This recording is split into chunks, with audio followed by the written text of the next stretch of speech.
नमस्कार। यो ऐतिहासिक घडीको साक्षी बन्ने तपाईँ हामी सबैलाई सबैभन्दा पहिला नै बधाई दिन चाहन्छु म। र यो गरिमामय उपस्थितिले हाम्रो ऐक्यबद्धतालाई अझ बढी बलियो बनाएको छ। यति बलियो बनाएको छ कि कहीँ कसैले हल्लाउन छुन नसक्ने गरी यहाँहरू सबैलाई धेरै धेरै धन्यवाद दिन चाहन्छु। अब हाम्रो उपस्थितिले मात्र यो कीर्तिमान हाम्रो कीर्तिमान हुँदैन, विश्व कीर्तिमान कायम गर्नका लागि गिनिज बुक अफ वर्ल्ड रेकर्ड्सले केही मापदण्डहरू बनाएको हुन्छ। त्यो मापदण्डहरूलाई फलो गर्नुपर्ने हुन्छ। यदि हामीले ती मापदण्डहरू फलो गर्न सकेनौँ भने हाम्रो उपस्थिति ७५,००० भन्दा बढी भएर पनि त्यसले कुनै मान्य राख्दैन। त्यो गाइडलाइन्स, त्यो मापदण्ड फलो गर्नको निमित्त म तपाईहरुलाई अनुरोध गर्न चाहन्छु। यो बुद्ध वचन धम्पद, यसलाई उच्चारण गर्दा, यसलाई संयुक्त रूपमा वाचन गर्दा हामीले राष्ट्रिय गान वाचन गरे जस्तै सँगसँगै वाचन गर्नुपर्ने हुन्छ। म आजका प्रमुख अतिथिज्यू, विशिष्ट अतिथि महानुभावहरू सबैका हातमा यो पत्र राखिदिनु हुनको निमित्त आयोजक साथीहरूलाई हार्दिक अनुरोध गर्न चाहन्छु।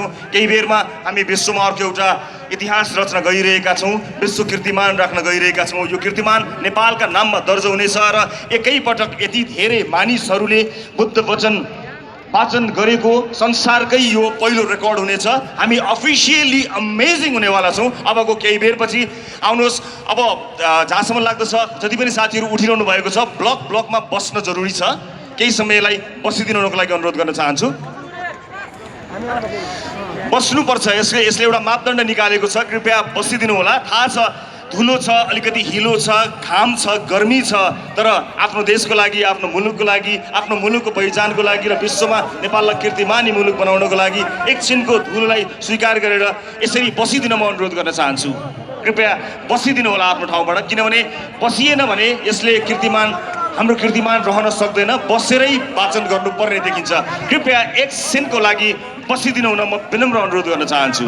गाह्रो छ, थाहा छ, तर यो पनि थाहा छ कि तपाईँ आफ्नो देशलाई सर्वाधिक सहभागीहरूको मात्र काउन्टिङ हुनेछ, उहाँहरूको मात्र गन्ती हुनेछ, अगाडि आएकाहरूको गन्ती हुने छैन। तर यो टोडीखेलभित्र यथेष्ट मात्रामा हामीले कीर्तिमान राख्न सक्ने गरी उपस्थिति भइसकेको जानकारी गराउन चाहन्छु। अब केही मापदण्डहरू पुरा गर्ने बित्तिकै अबको केही बेरमा हामीले विश्व कीर्तिमानका लागि एटेम्प गर्नेछौँ र त्यसको सहभागी तपाईँ हामी सबै हुनेछौँ। म आयोजक साथीहरूको अनुमति लिएर सुरुवातको सहितको सम्पूर्ण राष्ट्रप्रेमी नेपाली दाजुभाइ दिदीबहिनीहरूको उपस्थितिमा अबको केही बेरमै हामी सँगै वाचन गर्न गइरहेका छौँ बुद्ध वचन धम्पद। तयार हुन अनुरोध गर्न चाहन्छु र अझै बस्न बाँकी महानुभावहरू जसले सुन्नुभएको छैन कृपया बसिदिनु होला। तपाईँहरूको गन्ती हुने छैन बस्नु भएन भने। सुरु गरौँ।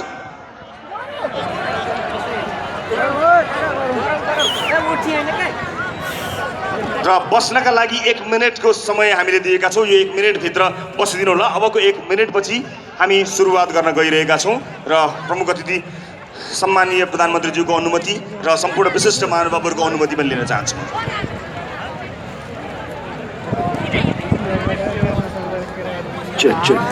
आफ्नो छेउमा भएका साथीहरूलाई बस्नका लागि अनुरोध गरिदिनु होला। बस्नु भएन भने तपाईँको गन्ती हुँदैन। यसको रेकर्डिङ भइरहेको छ, अडियो भिजुअल रेकर्डिङ भइरहेको छ र गिनिज बुक अफ वर्ल्ड रेकर्डका अधिकारीहरूले यी सबै मापदण्डहरू पुरा भएका छैनन् भने हामीलाई यो सम्मानबाट अथवा यो कीर्तिमानबाट वञ्चित गर्नेछन् र यसभन्दा अगाडि भारतमा रहेको यो कीर्तिमान त्यही रहन्छ। हामीले त्यो रेकर्डलाई ब्रेक गर्न सक्दैनौँ। कृपया यसमा एकदमै संवेदनशील भइदिनुको लागि अनुरोध गर्न चाहन्छु। जहाँ हुनुहुन्छ त्यहीँ बसिदिनु होला। अबको एकैछिनमा हामी सुरु गर्दैछौँ। तपाईँ हामी सबैले सुरु गर्नेछौँ। 1 2 3। बुद्ध वचन शरणं गच्छामि, धम्मं शरणं गच्छामि, सङ्घं शरणं गच्छामि। रिसले वैरभाव शान्त हुने छैन, प्रेम भावले मात्र वैरभाव शान्त हुन सक्छ। यही सनातनदेखि चलिआएको धर्म हो। अप्रमाद निर्माणको बाटो हो, प्रमाद मृत्युको बाटो हो। प्रमादीहरू मर्ने झैँ अप्रमादीहरू मर्दैनन्।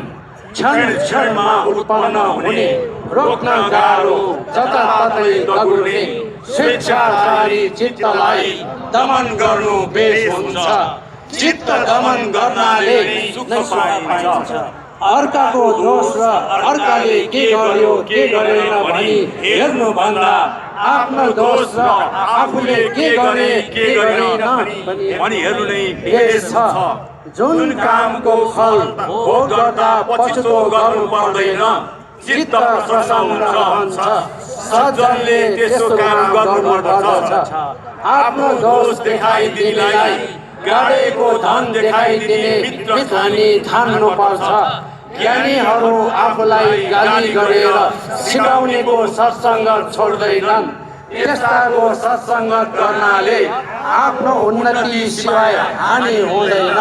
आफ्नो मार्ग तय गरिसकेको, शोक रहित भएर सबै गाँठो फुकिसकेको त्यस्ता व्यक्तिलाई शोक सन्ताप हुँदैन। अभिवादन गर्ने स्वभाव हुने र सधैँ वृद्धहरूको शुश्रूषा गर्ने व्यक्तिको चार थोक पर्दछ। आयु, वर्ण, सुख र बल पुण्य झट्टै गरिहाल्नु पर्छ। मनमा पाप चिताउनु हुँदैन। पुण्य गर्नमा बेर लगायो भने पापमा चित्त जाने सम्भावना हुन्छ। दण्ड देखेर सबै डराउँछन्, मृत्यु देखेर सबै काप्छन्। त्यसकारण आफू चाहिँ सम्झी प्राणीलाई हिंसा नगर्नु र नगराउनु।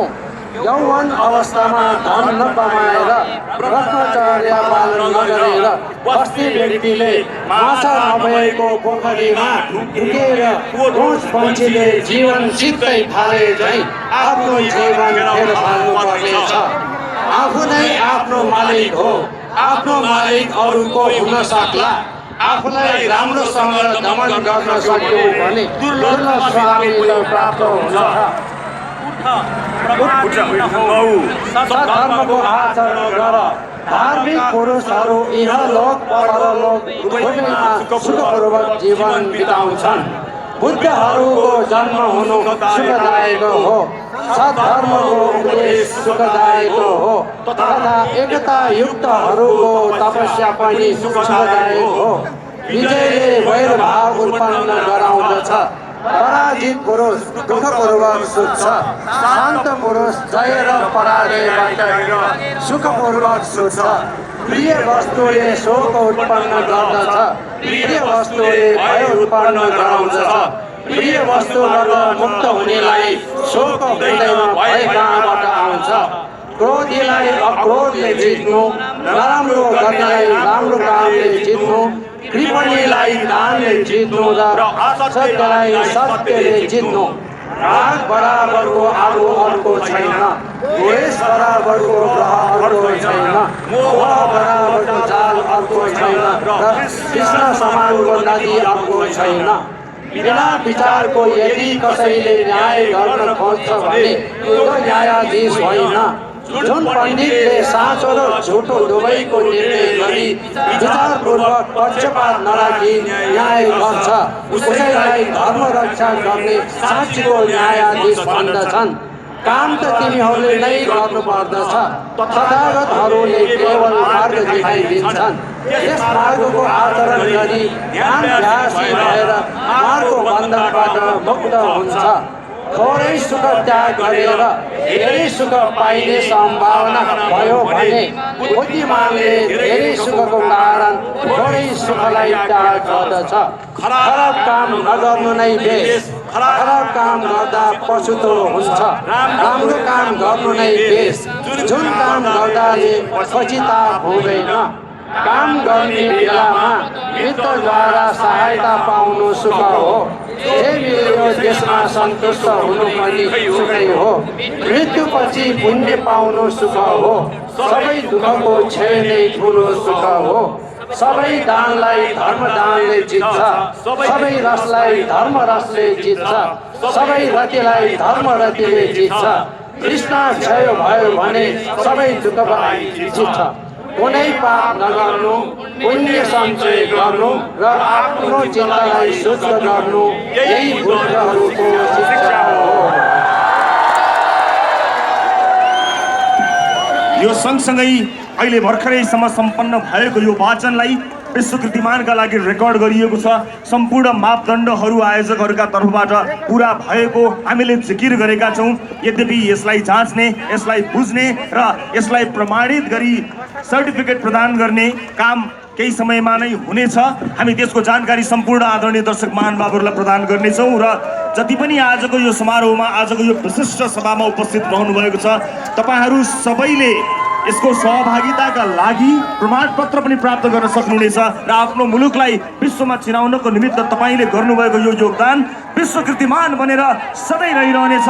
हामी त्यो सबै कार्यका साक्षी भएका छौँ। गर्व गरौँ आज हामी नेपाली भएकोमा कि हामी एक ठाउँमा उभिएर संसारलाई भनिरहेका छौँ, यस, बुद्ध नेपालमा जन्मिनु भएको हो। Buddha was born in Nepal.